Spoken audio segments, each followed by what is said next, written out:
final de mais uma tarde e, conectados ao Lar Fabiano de Cristo, agradecemos ao mentor desta casa e aos espíritos orientadores deste trabalho, para que possamos levar uma mensagem positiva e de esperança em dias melhores. Vamos ler hoje e refletir sobre o capítulo 16 do Evangelho segundo o Espiritismo. Não se pode servir a Deus e a Mamão, especialmente o item 8, desigualdade das riquezas. A desigualdade das riquezas é um dos problemas que em vão se procuram resolver, se considerarmos apenas a vida presente. A primeira questão que se apresenta é esta: por que todos os homens não são igualmente ricos? Por uma razão muito simples. É que não são igualmente inteligentes, ativos e laboriosos para adquirir, nem sóbrios e previdentes para conservar. É, além disso, uma questão matematicamente demonstrada que, repartida por igual, a riqueza daria a cada qual uma parte mínima e insuficiente, que, supondo-se feita esta divisão, o equilíbrio seria rompido em pouco tempo, pela diversidade dos caracteres e das aptidões, que, a supondo possível e durável, tendo cada um o suficiente para viver, isso equivaleria ao aniquilamento de todos os grandes trabalhos que concorrem para o progresso e o bem-estar da humanidade.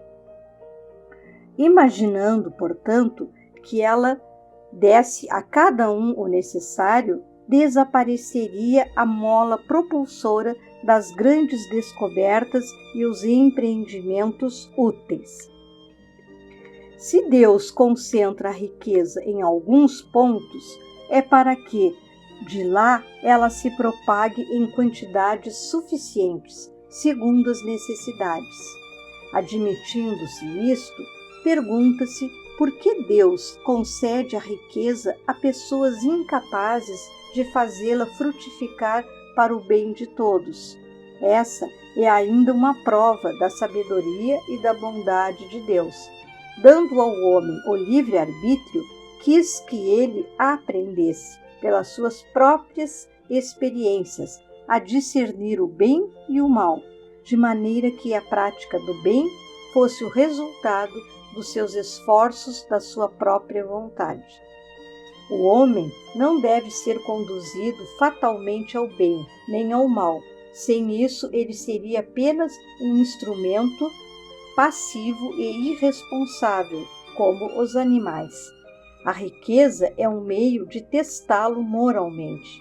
Mas como, ao mesmo tempo, é um poderoso meio de ação para o progresso, Deus não quer que ela permaneça improdutiva, e é por isso que ele a transfere incessantemente. Cada um deve possuí-la para exercitar-se em seu uso e provar a utilização que sabe fazer dela. Mas, como é impossível materialmente que todos a possuam ao mesmo tempo, e além disso, se todos a possuíssem, ninguém trabalharia, e o desenvolvimento do globo sofreria com isso.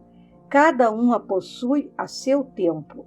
Aquele que hoje não a tem, já a teve no passado, ou a terá no futuro, em outra existência. E aquele que agora a possui, poderá não a ter mais amanhã. Há ricos e pobres, porque Deus, sendo justo, cada qual deve trabalhar por sua vez. A pobreza é para uns a prova de paciência e de resignação, para outros é a prova da caridade e da abnegação.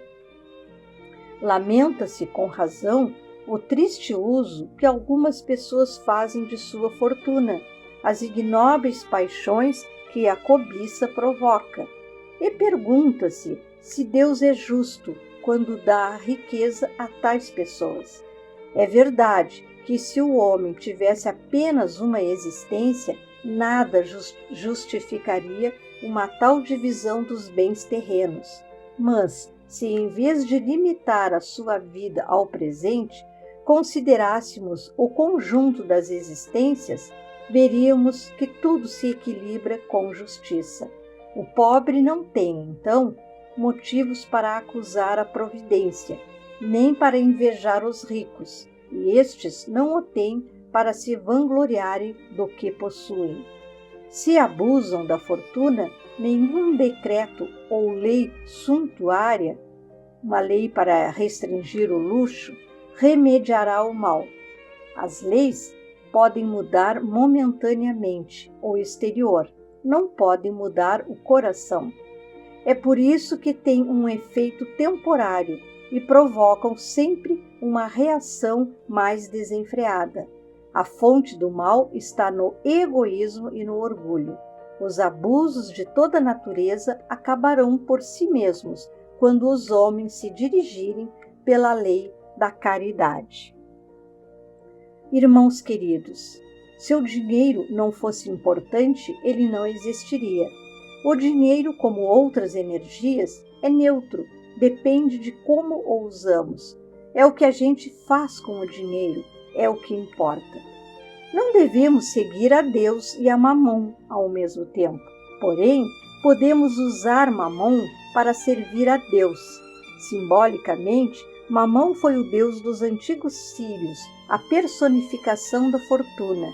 Era um deus de prata e ouro, que era cultuado naquela época.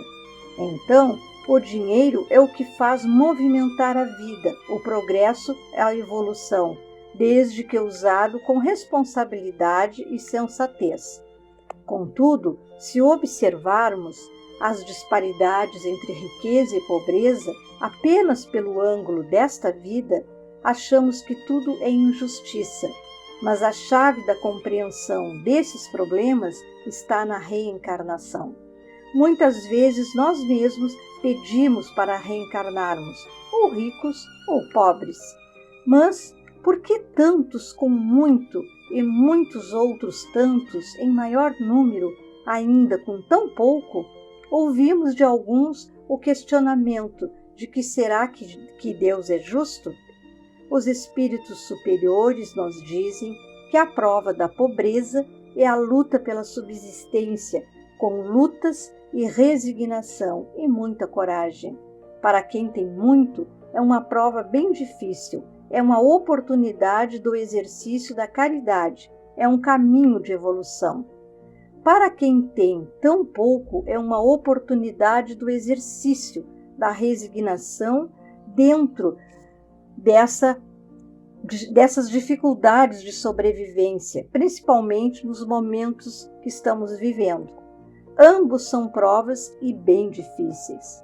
A fortuna muda também de mãos constantemente. Às vezes, grandes heranças são perdidas pelos herdeiros por não saberem administrar com equilíbrio e caridade.